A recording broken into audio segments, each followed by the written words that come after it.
How's it going? Mike from LI Flies Mike, and today we're going to be tying and talking about the Sandeel Surf Half and Half, essentially combining 3 flies together and talking about how we can fish this fly effectively in the surf. But first we need to tie the fly. So as always, the full list of materials will be in the description down below. We're going to get started with a Gamakatsu SL12S 2-aught. You can use any sort of hook that you would traditionally use for a half and half. We're going to be using some mono thread here and then using some large dumbbell eyes, whatever sort of dumbbell eyes you prefer. I think these could be hairline eyes or they could be the pseudo eyes, but either way we're going to secure these with some figure 8s and some wrapping around the bases to make sure these eyes are nice and locked down.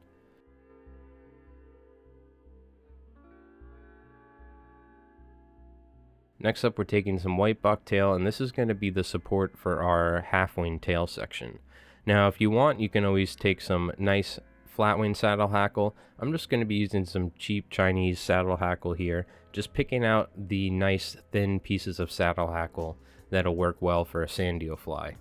And then what we're going to do is, as opposed to tying them flat, perfectly flat, we're going to be tying these in at an angle so they're somewhat tented, which you can see here.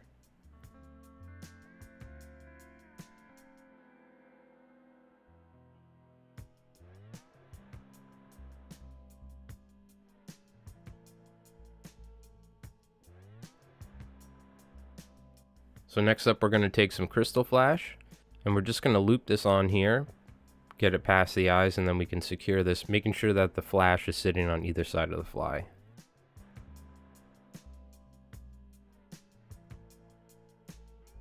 So now we're going to take some Bill's Bodi Braid, or any flat diamond braid that you have, and we're just going to tie this in and wrap this forward. Now, it doesn't really matter if we use super glue here or not to secure it, because we are going to be coating the entire body section of this fly in UV resin like a surf candy. So this fly essentially incorporates a deceiver, a clouser, and a surf candy by 3 great fly designers, Lefty Kreh, Bob Clouser, and Mr. Bob Popovics. This is essentially combining a surf candy with a half and half, but we're going to be taking some white bucktail now and trying to tie this on here. Hopefully not breaking the thread, but that's okay. We can just re-secure our mono here. Now taking some white bucktail, we're going to tie just like we would a traditional half and half, where you tie the bucktail in the front section, pull it over the dumbbell eyes, and then secure it right behind. It's definitely important to have enough bucktail to build a surf candy body. If you've ever seen my surf candy video before where we've tied it with bucktail. So now we're going to take some pink bucktail and tie this in just for a little bit of color, just to add something to it. And then we're going to take some chartreuse bucktail here and tie this in, definitely adding more than the pink for sure. That's going to be the dominant color up top. And it's always a good idea to have a little bit more bucktail up top, so that way it helps flip the fly over as opposed to the white for the belly, right? So now we're going to take some lateral scale here. This is something that I use all the time in my surf candies. And all we're going to do is, it's going to give us a nice lateral line representing the silver side that goes down a lot of bait fish.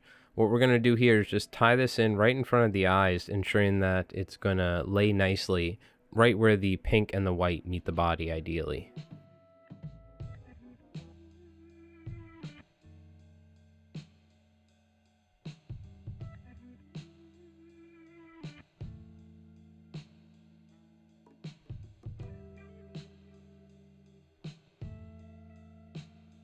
So now we're just going to throw a whip finish in here, and we're going to get ready to put UV resin on the body.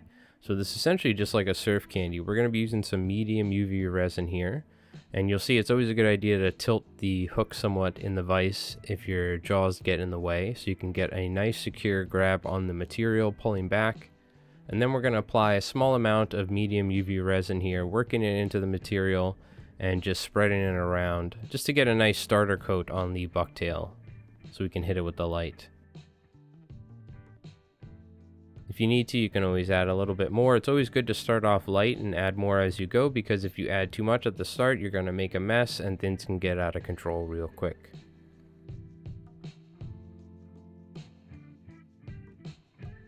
So once you're happy with that, we're going to go ahead and hit this with the light, and this is going to give us our first coat of UV resin, kind of building the backbone of the body of the fly. So it is important to get this step right, because everything else afterwards we're going to be building up. This is like our foundation. This is a good time to, whenever tying bucktail surf candies, this is a good time you'll have some loose straggler hairs. Get them out of the way, cut them, otherwise these will be pockets that the UV resin will sit in, and you'll get these bulky shapes that will be hardened afterwards. So it's always a good idea to get these loose hairs out of the way and trim them. So now we're going to go ahead, I always do 2 coats of medium resin on my surf candies. This ensures that we have a nice durable body. So I'm going to go ahead and just apply another light coat here, working my resin in as I go, trying to get any gaps or any glaringly obvious imperfections and fill those out as best as I can. And once I'm happy with that, I'm going to pull back the hair again just to ensure that all the hairs are nice and straight before hitting it with the light and making sure that we cure this for a bit. It's always a good idea to move the fly around so that way you don't heat up the resin too much in one spot. And I have a tendency to put the light quite close to the resin, so you can always dial that back a little bit by pulling the light back.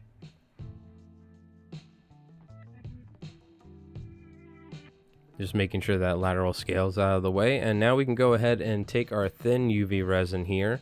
And this is, if you haven't checked out my UV resin video from a couple of videos back, essentially the thin UV resin is a great way to fill in all the little imperfections and the nooks and crannies in the fly to help kind of give us a perfect, nice, clean finish to our surf candy body.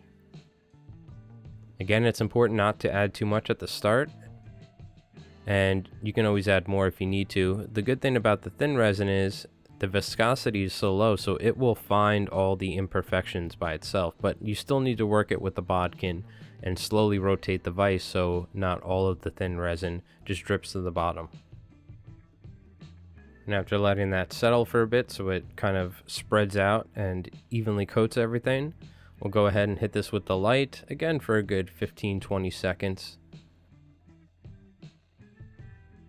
And then there we go, the Sandeel Surf Half and Half. At least that's the best name I could come up with it, but essentially just a surf candy, essentially just a half and half modified with a surf candy body. And you can see we get that nice lateral line down the side representing our sand eels or any silver sides, any sort of bait fish that have this natural silver side down the side of it. Alright, so the whole idea behind this fly is that I essentially designed it for fall time fishing in October or anywhere September through November, fishing in the surf and in the beaches. And what happens is we have these troughs that naturally form, and there's these ditches that form in between sandbars and the beach. So the sand eels will sit in the high area, the raised areas in the sandbars, and the waves will smash into it, and what happens is they get washed out into these troughs. So it's important to have a fly that's weighted, that sits near the bottom, because a lot of times the sand eels will try to burrow down into the sand. But the whole idea is, you can see the shelves here. You want to swing your flies off of these sandbars or shelves, and then you want to essentially either slowly strip, you're going to have to mix it up. Sometimes just a nice steady retrieve, sometimes an erratic up and down motion, and sometimes a really quick fleeing motion is what you need.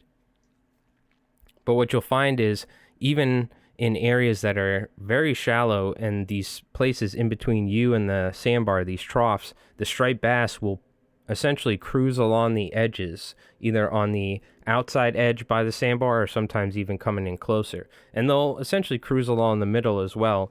What you'll see is almost like sight fishing type activity. So the whole idea behind this fly is it swims upside down so the hook doesn't get all trashed essentially by dragging on the sand.